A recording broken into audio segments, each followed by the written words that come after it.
Hey everybody, and welcome to this, my first of 3 videos on the Nikon F100. This is one of those cameras that people have requested for years and I have tried for a long time to get my hands on without any success. This is a fantastic camera. And as you can see, it looks very much like a Nikon F5 because they share a lot in common. I don't have my F5 here to prove that, but they do. So at any rate, the Nikon F100 is a 35mm interchangeable lens SLR, which simply means you can take lenses off and put a different one on at any time without ruining the images, unless you're taking a photo at the time. It has a 10-segment 3D matrix meter, shutter speeds of 30 seconds to 1/8000th of a second, and bulb. That is, those shutter speeds are stepless in automatic modes. The viewfinder magnification, which is looking through here, is 0.76x, and the viewfinder frame coverage is 96% with a 21mm eye point. Okay, so let's go over what all that means. 76x means that what you see is reduced slightly over what is going to reach the film. It's just a slightly smaller image. It still reaches the film the proper size, it's just the prism reduces it. 96% frame coverage means, let's say that what you're seeing now is what reaches the film. About 2% of what's on the sides and top and bottom won't be in the viewfinder but will reach the film. Gives you a little bit of cropping ability. And a 21mm eye point means that if you're holding the camera and looking behind it, up to 21mm behind the eyepiece, you can still see the full frame, and that makes this a great camera for glasses wearers. The viewfinder, or the focusing screen, is a BrightView Type B version 3. It's interchangeable with a Type E grid and other things like that, with multiple different focusing screens. Yeah, so if you're familiar with the Nikon FE focusing screen, the Type E, this is very similar to that. It is a great focusing screen by all measures, and it has the autofocus points shown on it. The flash sync on this camera is 1/250th of a second. This was designed for high-end users or as a professional photographer backup body. It's based on the F5 platform, and it's effectively a stripped-down Nikon F5. Much of the design and interface DNA for this platform was carried into the early Nikon DSLRs, which you can see if I grab my Nikon D1 right here. And you can see how much the F100 with the battery grip looks like the first Nikon DSLR. This was made by Nikon in Japan from 1999 until 2009. It was preceded by the F90X, which was also called the N90S in the US.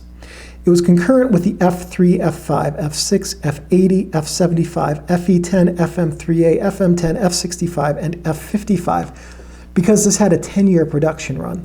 And it was followed by nothing in film. This was the end of this tier of film camera for Nikon.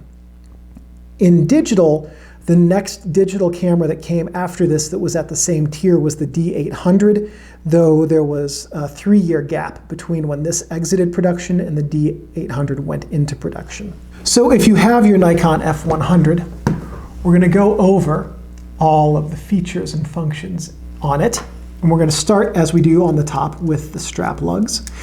And so we have the strap lugs here. This is the drive mode lock and unlock button. So your drive modes are self-timer, continuous slow, continuous, single shot, and multiple exposure.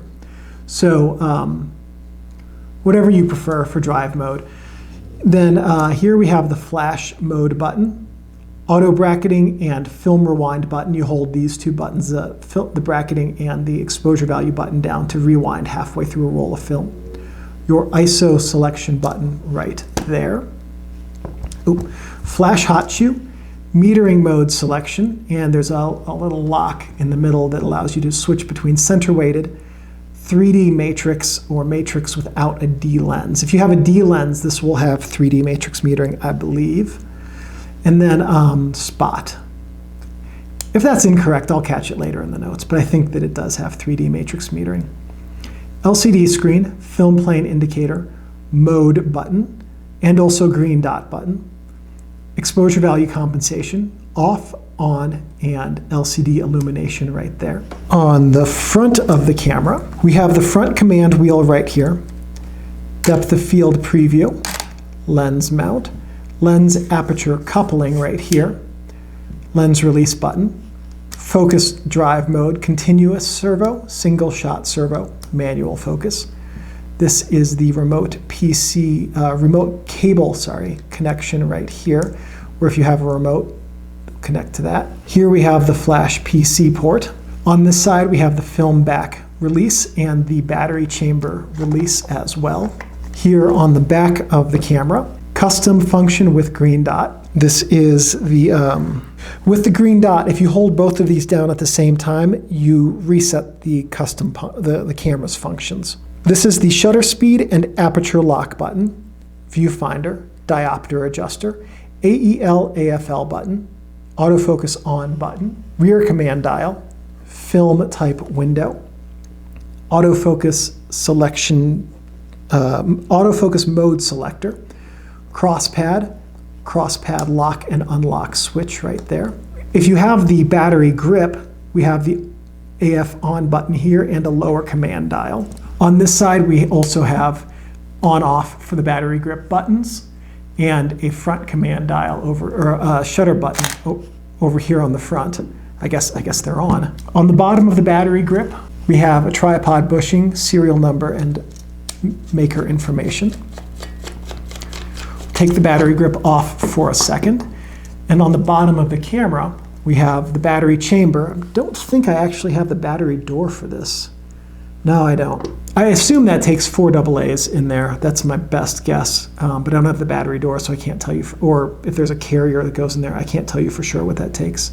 Electronic contacts for the battery grip, and then a tripod socket. On the inside of the camera, which we access by pushing this button down, pushing the switch down, there we go. Film cassette chamber, DX code readers, film guide rails, shutter, electronic contacts for the film back. And this basically provides power to the film back, which it needs for these buttons to work. Film take-up intention sprocket, film take-up spool. This is one of the self-loading ones that you don't have to fiddle with, which means I like it a lot. Film leader placement index, film guide rollers right here, film pressure plate. This sandwiches up against this area here to keep the film flat as it moves through the camera. And then the film guide rails, the inner ones keep the film flat, and then the outer ones keep the film from moving up and down as it progresses through the camera.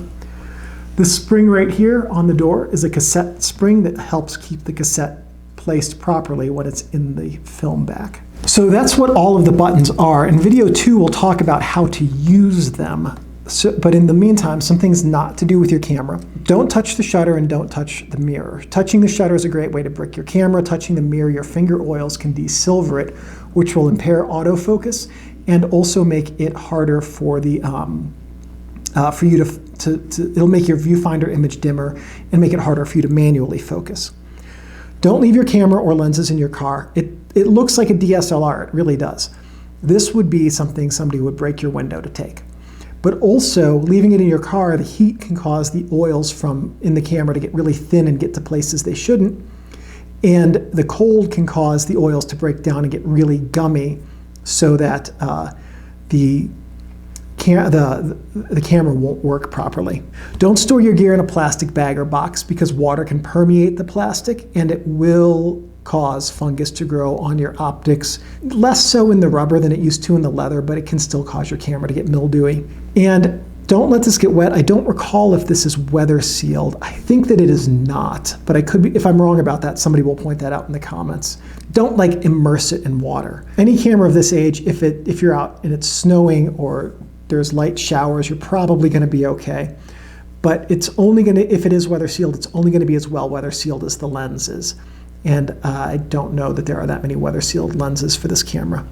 I'm by no means an expert on Nikon's lens lineup. I won't lie about that. And just remember that your Nikon F100 is a precision tool and should be handled with care and respect. And as long as you take care of your camera will take care of you. Thank you for watching this video. Please give me a thumbs up. That lets me know that I'm on the right track producing content which is useful and helpful to you. If you have any questions or comments, please leave those in the comments section below. I'm pretty good about checking these every couple of days and answering questions. If you have any suggestions or ideas for future videos, and if I have the technical know-how and equipment, I'm more than happy to make those. One last thing. Thank you everyone for watching, and I'll see you in the next video. I gotta get up, Steinbeck. I have to turn off the camera.